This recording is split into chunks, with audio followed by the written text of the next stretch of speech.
Ассалаумағалейкум, құрметті ағайын, қазақ елі. Мынау енді өздеріңіз сыртта естіп те, көріп те, біліп жүрген шығарсыздар. Қызылорда қаласында Зейнолла Шүкіров көшесінде Мырқы Қажы мешітінің құрылысы халықтың күшіменен жүріп жатыр.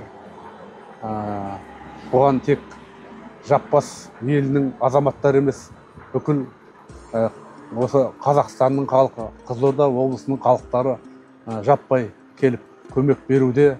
Соның арқасында Аллаға шүкір, қазір мешітіміздің жалпы зданиясы толық дайын деуге болады. Енді ішкі әрлеу жұмыстарына кірісіп жатырмыз.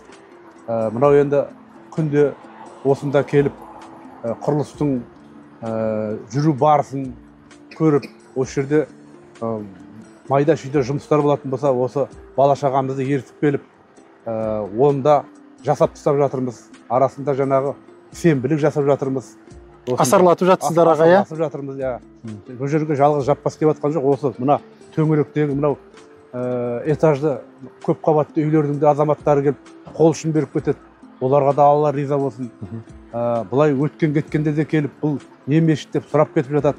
Айтып жатырмыз, бәрі қуанып жатыр. Мынау дұрыс болды деп, келешек осы жерден жақсы азаматтар тәрбиеленіп, тұлға тәрбиеленіп шығады деп жатыр. Ел жұрт риза болып жатыр.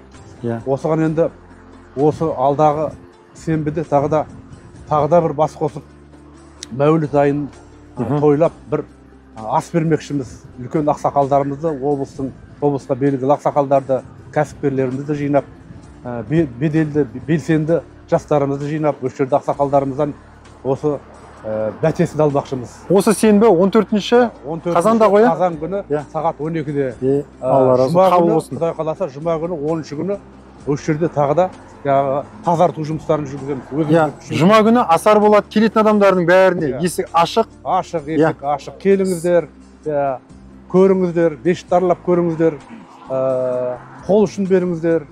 Өздеріңізге сауап жинап, жақсылыққа бастаса, құр қалмаңыздар. Алақан жайып, Құранның ішінде болыңыздар. Астан дәм татыңыздар. Шақырамыз. Алла разы болсын ағалар. Рахмет. Біз өзіміз осындай ағалар, өздеріңіз сияқты ағаларға ризамыз ғой.